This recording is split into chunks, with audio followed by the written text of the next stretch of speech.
নমস্কার বন্ধুরা, আমার চ্যানেলে জানাই সবাইকে স্বাগত। আমি প্রত্যেক দিনই প্রায় বিকালের দিকে একটু হাঁটতে বেরোই। তাই আমার বারবার মনে হয় যে আমাদের গ্রামটা, বাড়ির আশপাশটা তোমাদেরকেও সবাইকে দেখাতে চাই। আমাদের বাড়ির পাশেই হচ্ছে এই স্কুলটা, জগৎপুর গার্লস স্কুল। এটা হচ্ছে মহিলাদের স্কুল। এখানে সমস্ত 5 টু উচ্চ মাধ্যমিক স্কুল পর্যন্ত আছে। আর আমাদের এই গ্রামে অনেক রকম সুন্দর সুন্দর জিনিস আছে। এইখানে আছে বাড়ি থেকে 5 মিনিটও নয়, 2 থেকে 3 মিনিটের রাস্তায় এই যে জগৎপুর শিল্প বিদ্যালয়। এই বিদ্যালয়ে উলের কাজ, সেলাই, কাঠের কাজ, টে টেলারিং বলেছি আগে, কার্পেন্টারির কাজ। তারপরে এইসব যে রুমগুলো দেখাচ্ছি, এখানে আগে গামছা, শাড়ি সমস্ত কিছু তৈরি হতো। এখন শুধু এখানে টেকনিক্যাল বলা হয় এটাকে আমরা। এখানে শুধু এখন সেলাইয়ের কাজটা হয়। আর তার একটুখানি পরেই আছে জগৎপুর বয়েজ স্কুল। এই স্কুলে মাধ্যমিক থেকে উচ্চ মাধ্যমিক অবধি আছে। আর এইখানে আছে প্রাইমারি স্কুল। আর এইটা হচ্ছে পিবিসিকা স্কুল আমরা বলি, যেটা এখন প্রায় ধ্বংসাবশে পরিণত হয়েছে। তারও 2-3 মিনিট পরেই আছে আমাদের এই জগৎপুরে আনন্দ ভবন, যেখানে ব্লাইন্ড স্কুল, ছেলে মেয়ে কানা খোঁড়া সমস্তরাই এখানে থাকতো। কোভিডের সময় সমস্ত স্টুডেন্ট যে সেই চলে গেছে, এখন এটা পুরো ধ্বংসস্তূপে পরিণত হয়েছে। আপনাদেরকে সব কিছু একটু একটু করে দেখানোর চেষ্টা করছি।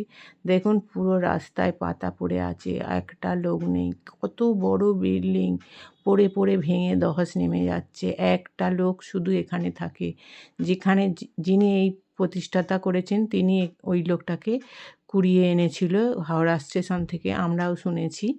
তারা সেই লোকটাই অন্ধকার জায়গায়, অন্ধ মানুষ অন্ধকার জায়গা থেকে বাস করে। লাইট আছে, উনি তো দিনের আলো দেখতেই পায় না, সেই অন্ধকার জীবনে একা একা বাস করে।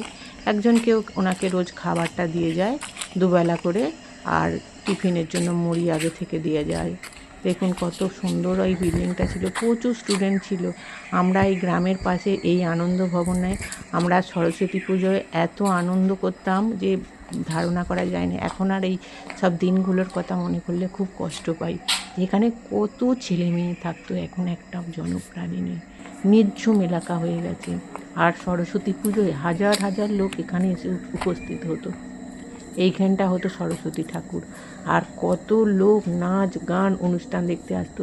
সমস্ত কানাখোড়ারাই কিন্তু এখানে পার্টিসিপেট করতো। বাইরের অনুষ্ঠানও হতো সেটা একদিন, আর এই স্কুলের ছেলে মেয়েদের নিয়ে একদিন অনুষ্ঠান হতো। আর স্কুলে আসতো অনেক ফিল্ম স্টাররা, অনেকে এখানে এসেছে, ইন্দ্রনীল সেন, দেবিকা, জন্মদিনের পিসিমা, আরও বহু অনেকজন এসছে। প্রত্যেক বছর 2-1 করে আসতো। আর এই হচ্ছে নতুন বিল্ডিং। এখানে প্রচুর স্টুডেন্ট বাস করে। এখানের স্কুলটা এত সুন্দর, এই স্কুলের প্রচুর নাম। এখানে দেখুন আনন্দ ভবন ডেফ অ্যান্ড ব্লাইন্ড স্কুল। এখানে এখনও কানা খোড়া বোবা সব রকমের আছে। দেখুন কত বড় স্কুলটা। এই প্রতিষ্ঠানে এখনও ছেলে মেয়েরা খেলাধুলা করছে। আমি বিকালের দিকে হাঁটতে গেছি, দেখুন কত সুন্দর লাগছে। বন্ধুরা, আমার এই ছোট্ট ছোট্ট ব্লগগুলি যদি আপনাদের ভালো লেগে থাকে, তাহলে একটু লাইক করে শেয়ার করে